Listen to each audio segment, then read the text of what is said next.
Hello guys, welcome back to my YouTube channel education value. आप सभी का एक बार फिर से हमारे चैनल एजुकेशन वैल्यू में स्वागत है। तो आइए अपने नए सेशन की शुरुआत करते हैं। नए सेशन का पहला क्वेश्चन आपके स्क्रीन पे ये रहा। आइए हम इसको देखते हैं। पहला नंबर क्वेश्चन है, विद्यार्थियों में संप्रत्यात्मक विकास को प्रोत्साहन देने के लिए निम्नलिखित में से कौन सी विधि सबसे प्रभावी है। ऑप्शन ए, विद्यार्थियों को बहुत से उदाहरण देना, उन्हें तर्क शक्ति का उपयोग करने के लिए प्रोत्साहित करना। बी, जब तक विद्यार्थियों में वांछित संप्रत्यात्मक परिवर्तन न हो जाए तब तक दंड का उपयोग करना। सी, पुराने प्रत्ययों से किसी संदर्भ के बिना नए प्रत्ययों को अपने आप समझा जाना चाहिए। या ऑप्शन डी, याद करने के लिए कहकर विद्यार्थियों के गलत विचारों को सही विचारों में बदलना। तो फ्रेंड्स, इसमें आप पॉजिटिव आंसर को ढूंढेंगे। तो इसमें बी में दिया गया है कि दंड का उपयोग करना, आप यह भी नहीं करेंगे। पुराने प्रत्ययों के संदर्भ के बिना ही नए प्रत्ययों को अपने आप समझा जा सकता है, यह भी गलत है। ऑप्शन डी, याद करने के लिए कहकर विद्यार्थियों के गलत विचार को सही विचारों में बदलना, यह भी गलत है। तो पहले क्वेश्चन का option number A is the right answer. चलिए नेक्स्ट क्वेश्चन को देखते हैं। क्वेश्चन नंबर 2, प्राथमिक विद्यालय के बच्चे उस वातावरण में सबसे प्रभावी ढंग से सीखेंगे। ऑप्शन ए, जहां मूल रूप से पढ़ने लिखने और गणित की संज्ञानात्मक कुशलताओं पर ही ध्यान का केंद्र होता है और बल दिया जाता है। सी, जहां शिक्षक सारे अधिगमों में आगे होता है और विद्यार्थियों से निष्क्रिय रहने की अपेक्षा करता है। सी, जहां उनकी संवेगात्मक आवश्यकताओं की पूर्ति होती है और वे अनुभव करते हैं कि वे महत्वपूर्ण हैं। या ऑप्शन डी, जहां शिक्षक एकाधिकारवादी है और स्पष्ट आदेश देता है कि क्या किया जाना चाहिए। तो क्वेश्चन नंबर 2 का option number C is the right answer, जहां उनकी संवेगात्मक आवश्यकताओं की पूर्ति होती है और वे अनुभव करते हैं कि वे महत्वपूर्ण हैं।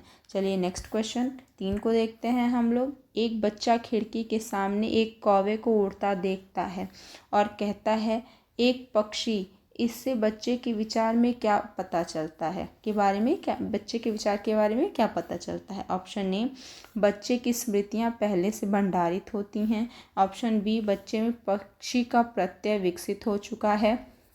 या ऑप्शन सी, बच्चे ने अपने अनुभव बताने के लिए भाषा के उपकरणों का विकास कर लिया है। तो आइए देखते हैं, ऑप्शन देखते हैं।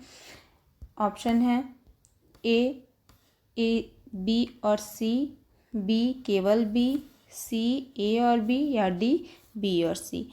तो क्वेश्चन नंबर 3 का option number A is the right answer. A, B और सी तीनों सही हैं। चलिए नेक्स्ट क्वेश्चन 4 को देखते हैं हम लोग। कोई शिक्षिका अपने विद्यार्थियों को क्या कहे कि उन्हें भीतरी प्रेरणा के साथ कार्य करने के लिए प्रोत्साहित कर सके। ऑप्शन ए, काम जल्दी पूरा करो, तुम्हें एक टॉफ़ी मिलेगी, इसे करने की कोशिश करो, तुम सीख जाओगे। सी, चलो इसे उसके करने से पहले समाप्त कर लो। या ऑप्शन डी, तुम उसके जैसे क्यों नहीं हो सकते, देखो उसने इसे एकदम ठीक कर दिया।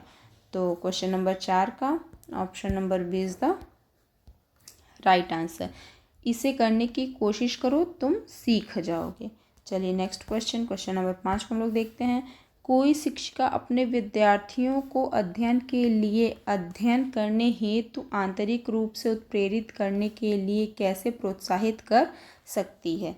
तो इसमें शिक्षिका विद्यार्थियों को कैसे प्रोत्साहित कर सकते हैं, आइए ऑप्शन देखते हैं। ए, व्यक्तिगत लक्ष्य निर्धारित करने और उनमें निपुणता पाने में उन्हें मदद देकर। बी, साफ दिखाई पड़ने वाले इनाम देकर, जैसे टॉफ़ी। सी, उनमें चिंता और डर पैदा करके। या डी, प्रतियोगात्मक परीक्षण से।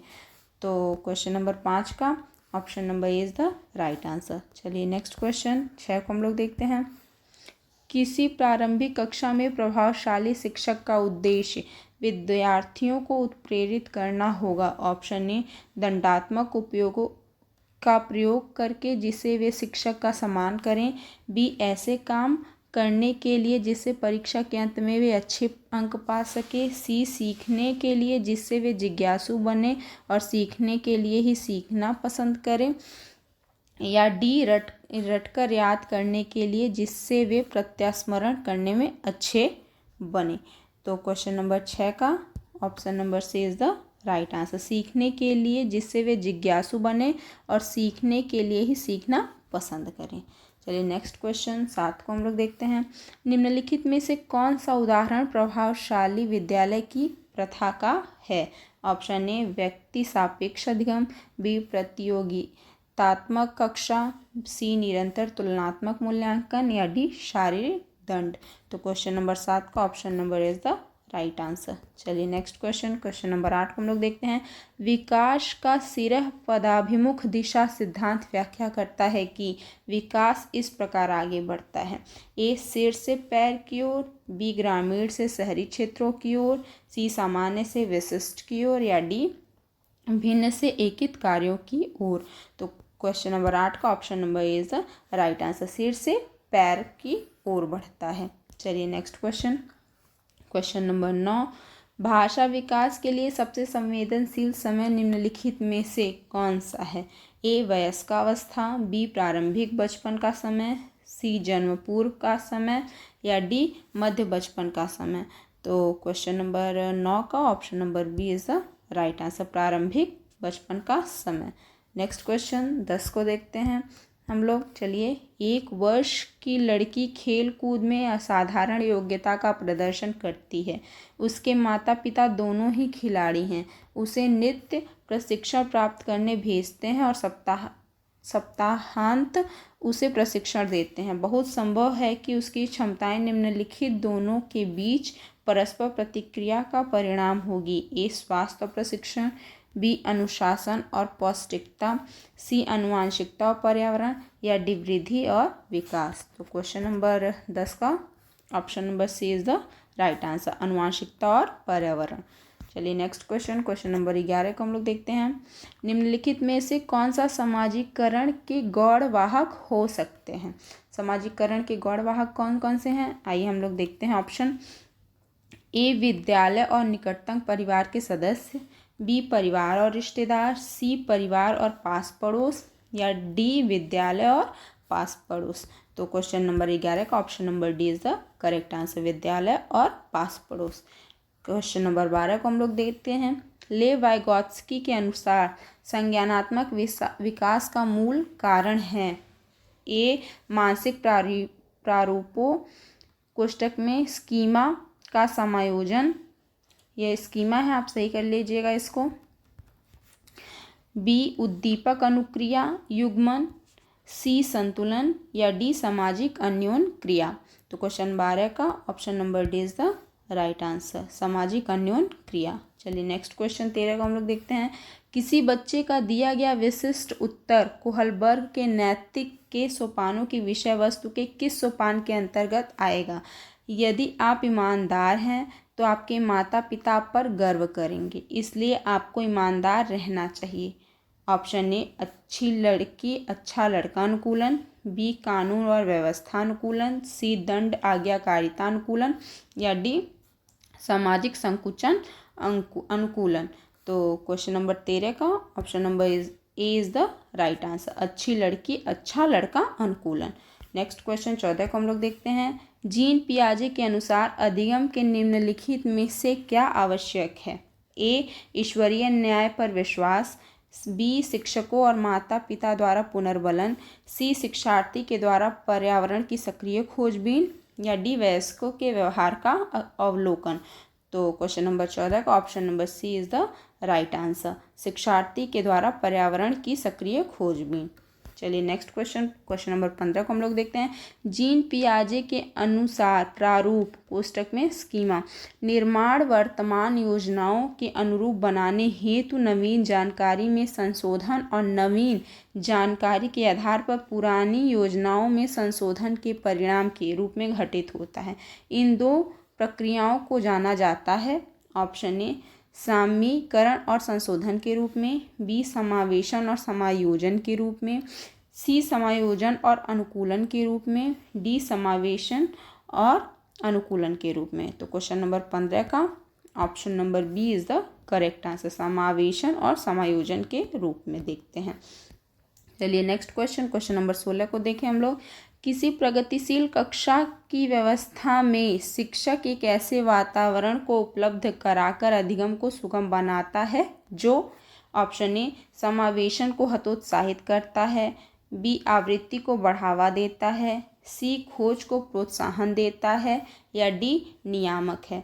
तो क्वेश्चन नंबर 16 का option number C is the right answer, खोज को प्रोत्साहन देता है। चलिए नेक्स्ट क्वेश्चन नंबर 17 आपके सामने है। हार्वर्ड गार्डनर का बहुबुद्धि सिद्धांत सुझाता है कि ऑप्शन ए शिक्षक को चाहिए कि विषय वस्तु को वैकल्पिक विधियों से पढ़ाने के लिए बहुबुद्धियों को एक रूपरेखा की तरह ग्रहण करे, बी क्षमता भाग्य और एक अवधि के भीतर नहीं बदलती, सी हर बच्चे को प्रत्येक विषय 8 भिन्न तरीकों से पढ़ाया जाना चाहिए ताकि सभी बुद्धियां विकसित हों, या ऑप्शन डी बुद्धि को केवल बुद्धिलब्धि IQ परीक्षा से निर्धारित किया जा सकता है। तो क्वेश्चन नंबर 17 का option number A is the right answer. शिक्षक को चाहिए कि विषय वस्तु को वैकल्पिक विधियों से पढ़ाने के लिए बहुबुद्धियों को एक रूपरेखा की तरह ग्रहण करें। तो चलिए नेक्स्ट क्वेश्चन नंबर 18 को हम लोग देखते हैं। कोई 5 साल की लड़की एक टी-शर्ट को तह करते हुए अपने आप से बात करती है। लड़की द्वारा प्रदर्शित व्यवहार के संदर्भ में निम्नलिखित में से कौन सा कथन सही है? तो आइए हम लोग ऑप्शन को देखते हैं। ऑप्शन ए जीन पियाजे इसकी व्याख्या सामाजिक कानून क्रिया के रूप में करेगा और लेव वाइगोत्स्की इसे खोजबीन मानेगा, या ऑप्शन बी जीन पियाजे और लेव वाइगोत्स्की इसकी व्याख्या बच्चे के द्वारा अपनी माँ के अनुकरण के रूप में करेंगे, ऑप्शन सी जीन पियाजे और लेव वाइगोत्स्की इसकी व्याख्या बच्चे के विचारों की अहम केंद्रित प्रकृति के रूप में करेंगे, या ऑप्शन डी जीन पियाजे इसे अहम केंद्रित भाषा कहेगा और लेव वाइगोत्स्की इसकी व्याख्या बच्चे के द्वारा निजी भाषा से अपनी क्रियाओं को नियमित करने के प्रयासों के रूप में करेगा। तो क्वेश्चन नंबर 18 का option number D is the right answer. चलिए नेक्स्ट क्वेश्चन नंबर 19 को देखते हैं। लिंग है ए सहज गुण, बी सामाजिक संरचना, सी जैविक सत्ता, या डी शारीरिक संरचना। तो क्वेश्चन नंबर 19 का option number B is the right answer. लिंग है सामाजिक संरचना। नेक्स्ट क्वेश्चन नंबर 20 को देखते हैं हम लोग।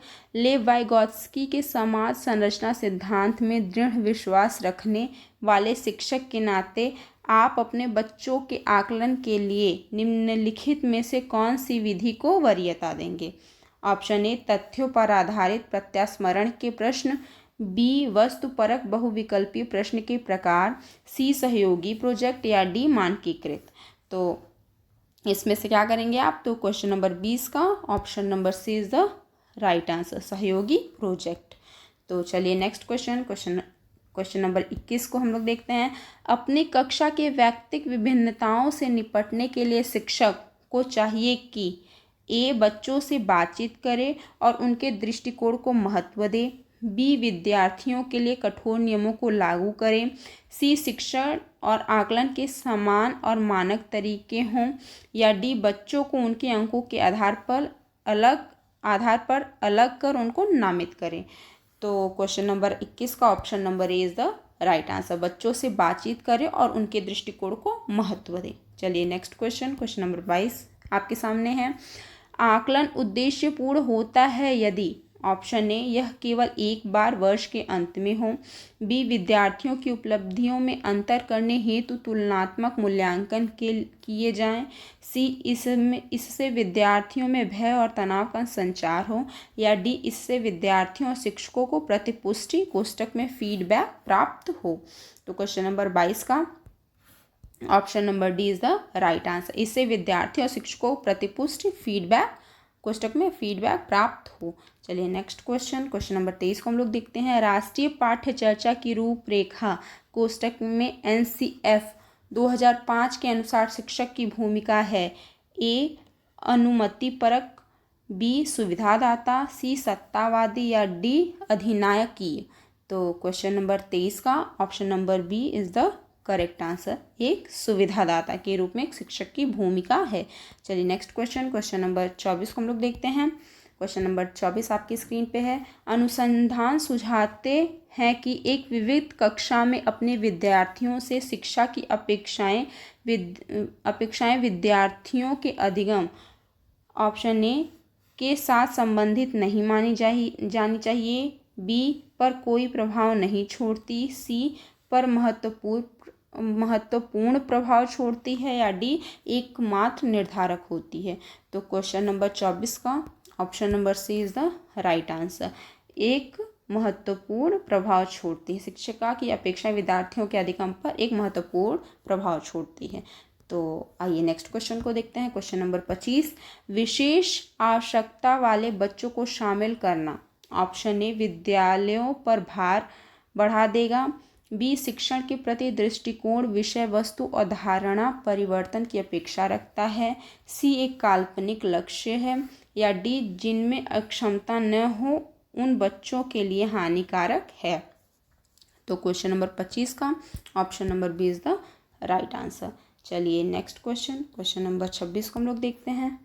विविध प्रकार की सामाजिक, आर्थिक और सांस्कृतिक पृष्ठभूमि के बच्चों से युक्त कक्षा सभी विद्यार्थियों के अधिगम अनुभवों को बढ़ाती है। यह कथन है ऑप्शन ए सही क्योंकि इसमें कक्षा अधिक श्रेणीबद्ध दिखाई देती है, गलत क्योंकि यह अनावश्यक स्पर्धा की ओर ले जाता है, सी गलत क्योंकि यह बच्चों के लिए दुविधा उत्पन्न कर सकता है और वे स्वयं को अलग अलग महसूस कर सकते हैं, या डी सही क्योंकि बच्चे अपने साथियों से अनेक कौशल सीखते हैं।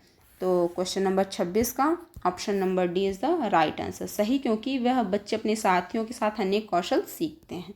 नेक्स्ट क्वेश्चन नंबर 27, सुनने में असमर्थ बच्चा ऑप्शन ए नियमित विद्यालय में बहुत अच्छा कर सकता है यदि उसे उपयुक्त सुविधा और साधन उपलब्ध कराए जाएं, बी नियमित विद्यालय में अपने सहपाठियों के समान कभी प्रदर्शन नहीं करेगा, सी श्रवण असमर्थता वाले बच्चों के विद्यालय में ही भेजा जाना चाहिए, नियमित विद्यालय में नहीं, या डी केवल अकादमिक शिक्षा से लाभ नहीं उठा पाएगा, उसे उसके स्थान पर व्यावसायिक शिक्षा दी जानी चाहिए।